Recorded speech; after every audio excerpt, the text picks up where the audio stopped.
So 9th class first లెసన్లో మనం ఏం నేర్చుకున్నాం అనేది ఇంపార్టెంట్ టాపిక్స్ ఒకసారి చూద్దాం. ఫస్ట్ ఏంటంటే పదార్థం చిన్న కణాలతో రూపొందించబడుతుంది అని నేర్చుకున్నాం. అవునా? ఇప్పటి వరకు పదార్థం ఎలా రూపొందించబడుతుంది అనే డౌట్ వస్తుంది కాబట్టి 9th క్లాస్ స్టూడెంట్స్కి ఇక్కడ ఇది క్లియర్ అయిపోతుంది. నెక్స్ట్, చుట్టూ ఉన్న పదార్థాలు ఎలా ఉంటాయి? మన చుట్టూ ఉన్న పదార్థాలు 3 రూపాల్లో ఉంటాయి అనుకున్నాం కదా. అవి ఏంటంటే ఘన, ద్రవ, వాయు అనే క్లారిటీ కూడా వచ్చేసింది. నెక్స్ట్ వచ్చేసి కణాల మధ్య ఆకర్షణ శక్తి ఘన పదార్థాల్లో గరిష్టంగాను, ద్రవ పదార్థాల్లో మధ్యస్థంగాను, వాయు పదార్థాల్లో కనిష్టంగా ఉంటుంది. ఆకర్షణ శక్తి అంటే force of attraction between the particles. ఓకేనా?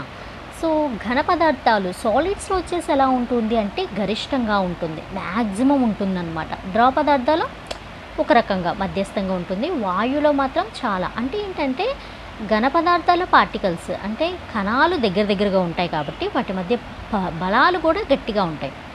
ద్రవ పదార్థాలు కొంచెం దూరంగా ఉంటాయి కాబట్టి మామూలుగా మధ్యస్థంగా ఉంటాయి. వాయు పదార్థాలు అక్కడ ఒకటి ఇక్కడ ఒకటి ఉంటాయి కదా కణాలు, అందుకని వాటిలో చాలా తక్కువ ఉంటుందన్నమాట. నెక్స్ట్, కణాల మధ్య ఖాళీ ప్రదేశాలు గతిశక్తి ఘన పదార్థాల కనిష్టంగాను, ద్రవ పదార్థాల మధ్యస్థగాను మరియు వాయు పదార్థాల గరిష్టంగాను ఉంటాయన్నమాట. కణాల మధ్య ఖాళీ ప్రదేశాలు అంటే ఒక కణానికి మధ్య వెన్ కంపేర్డ్ టు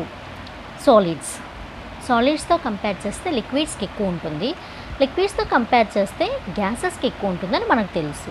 అదే ఖాళీ ప్రదేశాన్ని పెడుతుందన్నమాట. గతిశక్తి అంటే కైనెటిక్ ఎనర్జీ ఘన పదార్థాల కనిష్టంగా ఉంటుంది. ఎందుకు కనిష్టంగా ఉంటుందంటే ఘన పదార్థాల కణాల మధ్య దూరం ఎలా ఉంటుంది? తక్కువగా ఉంటుంది కాబట్టి గతిశక్తి కూడా తక్కువగా ఉంటుంది. ఓకేనా? సో ఇక్కడ గరిష్టంగా ఉంది అంటే ఆకర్షణ అంటే రెండింటి మధ్య దూరం తక్కువగా ఉంది కాబట్టి ఆకర్షణ ఎక్కువగా ఉంది. రెండింటి మధ్య దూరం తక్కువగా ఉంది కాబట్టి ఈ కదలటానికి గతి అంటే నథింగ్ బట్ మూమెంట్. ఓకేనా? అవి కదలటానికి కావాల్సిన ఎనర్జీ అనేది తక్కువగా ఉంటుంది, ఎందుకని వాటి మధ్య దూరం తక్కువగా ఉంది కాబట్టి. ద్రవ పదార్థాల్లో యాజ్ ఇట్ ఈజ్ ఎలాగైతే ఆకర్షణ శక్తి ఉందో గతిశక్తి కూడా మధ్యస్థంగానే ఉంటుంది. బట్ వాయు పదార్థాల్లో కైనెటిక్ ఎనర్జీ మాత్రం గరిష్టంగా ఉంటుంది, అందుకే అవి విచ్చలవిడిగా కదులుతూ ఉంటాయి ఎప్పుడైనా కూడా. సో దీనికి ఆపోజిట్ అన్నమాట. ఇవి మనం నేర్చుకున్నాం. నెక్స్ట్ వచ్చేసేసి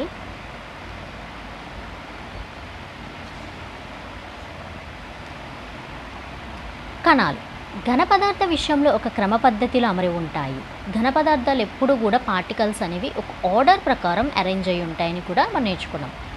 ద్రవాల విషయంలో కణాల పొరలు ఒకదానిపై ఒకటి జారిపోతాయి మరియు కణాలు ఒకదానిపై ఒకటి దొర్లుతాయి. వాయువులో కణాలకు ఎటువంటి క్రమం ఉండదో అవి స్వేచ్ఛగా తిరుగుతాయి.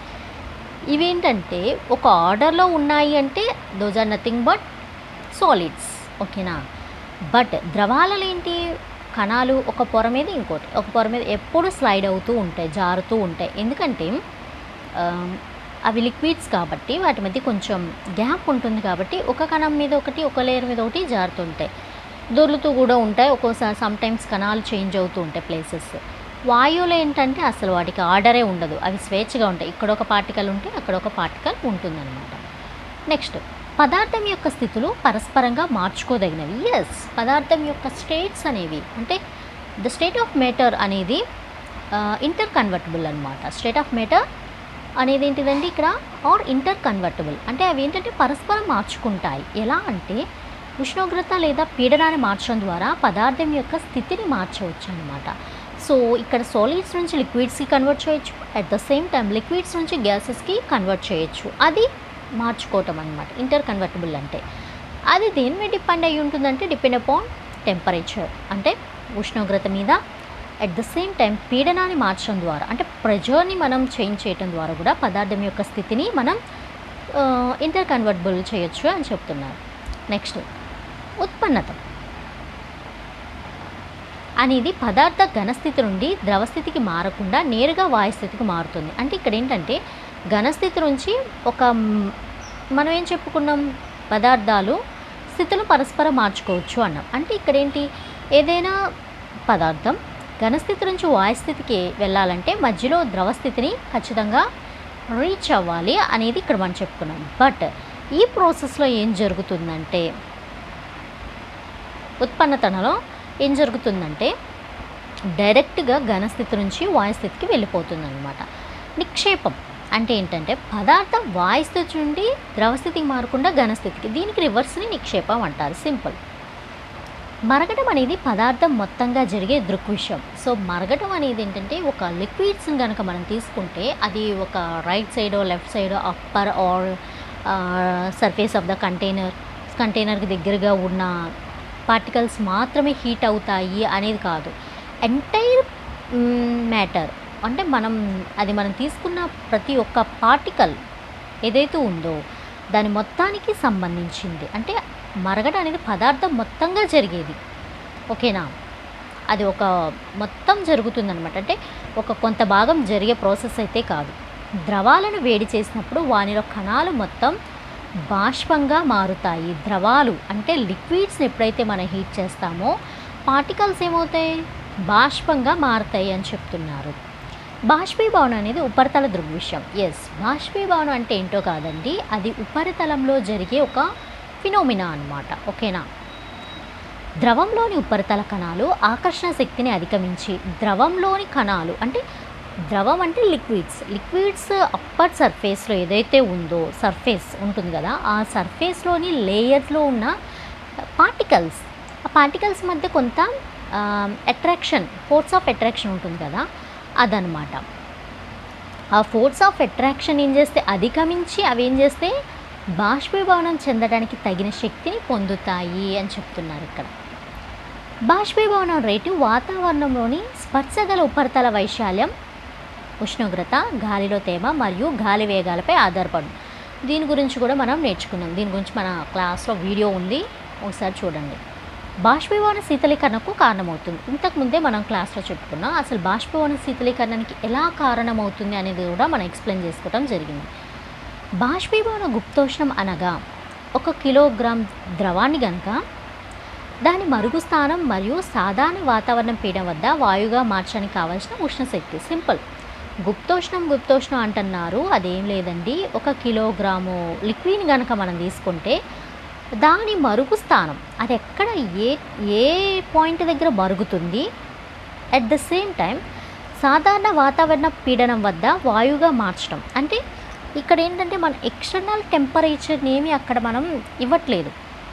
ఎక్కడైతే నార్మల్ వాతావరణ ప్రెషర్ ఉంటుందో అక్కడ మాత్రమే దాన్ని ఏం చేసిన వాయువుగా మార్చడానికి కావాల్సిన ఉష్ణశక్తి అన్నమాట. ఓకేనా, ఫస్ట్ ఏంటి గుప్తోష్ణ అంటే 1 కిలోగ్రామ్ ద్రవాన్ని మరుగు స్థానం అది ఎక్కడ మరుగుతుంది, ఆ పాయింట్ ఒకటి. At the same time normal temperature అంటే అట్మాస్ఫియర్కి ప్రెషర్ ఉంటుంది కదా, ఆ ప్రెషరే అంటే మన ఎక్స్టర్నల్గా హీట్ చేసి ఆర్ ఎక్స్టర్నల్ ప్రెషర్ని అప్లై చేసేదైతే కాదనమాట. అక్కడ అది వాయువుగా మారటానికి కావాల్సిన ఉష్ణశక్తి ఏదైతే ఉంటుందో దాన్నే మనం బాష్పీభవన గుప్తోష్ణ అంటాం. 1 కిలోగ్రామ్ ఘన పదార్థాన్ని దాని ద్రవీభవన స్థానం వద్ద ద్రవంగా మార్చడానికి అవసరమైన ఉష్ణశక్తిని ద్రవీభవన గుప్తోష్ణం అంటారు. సో బాష్పీభవన గుప్తోష్ణం వేరు, ద్రవీభవన గుప్తోష్ణం వేరు అనమాట. 1 కిలోగ్రామ్ ఘన పదార్థం తీసుకున్నాం. ఇందాకలో బాష్పీభవన గుప్తోష్ణానికి మనం తీసుకున్న మెటీరియల్ ఏంటి, కిలోగ్రామ్ ద్రవ పదార్థం అంటే అక్కడ లిక్విడ్స్ని తీసుకున్నాం. బట్ ద్రవీభవన గుప్తోష్ణం, ద్రవీభవనం అంటేనేంటి, ఇక్కడ కరగటం.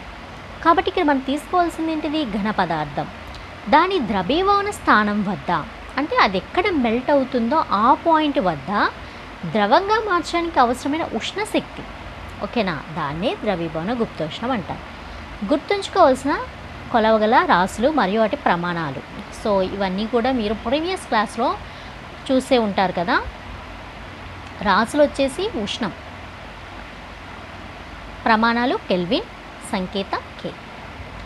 నెక్స్ట్ రాసులు పొడవు, ప్రమాణం మీటర్, ఇంగ్లీష్లో అయితే స్మాల్ ఎం. ద్రవ్యరాశి అంటే మాస్, కిలోగ్రామ్. బరువు ప్రమాణం వచ్చేసి న్యూటన్, సంకేతం వచ్చేసి న్యూ అంటే ఇంగ్లీష్లో క్యాపిటల్ ఎన్. ఘన పరిమాణం ప్రమాణం వచ్చేసి ఘనపు మీటర్ అనమాట. ఘన పరిమాణానికి ప్రమాణాలు వచ్చేసేసి ఘనపు మీటర్. ఘన పరిమాణం ప్రమాణం వచ్చేసి ఘనపు మీటర్, సంకేతం మీటర్ క్యూబ్, ఎం క్యూబ్ అని కూడా మనం చదువుకోవచ్చు ఇంగ్లీష్లో. సాంద్రత కిలోగ్రామ్ పర్ ఘనపు మీటర్. ఓకేనా, కిలోగ్రామ్ పర్ క్యూబిక్ మీటర్ అని కూడా మనం చదువుకోవచ్చు. సో సంకేతం వచ్చేసి కిలోగ్రామ్ మీటర్ -3. పీడనం ప్రెజర్ వచ్చేసి ప్రమాణాలు పాస్కల్ అనమాట. ప్రెజర్కి ప్రమాణాలు పాస్కల్. సంకేతం వచ్చేసి పిఏ, క్యాపిటల్ పి స్మాల్ ఏ. సో ఇవండి ఫస్ట్ లెసన్లో మనం 9th క్లాస్ ఫిజిక్స్ ఫస్ట్ లెసన్లో మనం నేర్చుకున్న మీరు ఏం నేర్చుకున్నారులోని ఇంపార్టెంట్ టాపిక్స్ అనమాట. సో ఇక్కడితో 9th క్లాస్ ఫస్ట్ లెసన్లో A to Z pin to pin మనం ఎక్స్ప్లెయిన్ చేసుకోవటం జరిగింది. సో నెక్స్ట్ క్లాస్ వచ్చేసేసి సెకండ్ చాప్టర్ అయినటువంటి మన చుట్టూ ఉన్న పదార్థం శుద్ధమేనా అనే టాపిక్ని మనం ఎక్స్ప్లెయిన్ చేసుకుందాం. Thank you.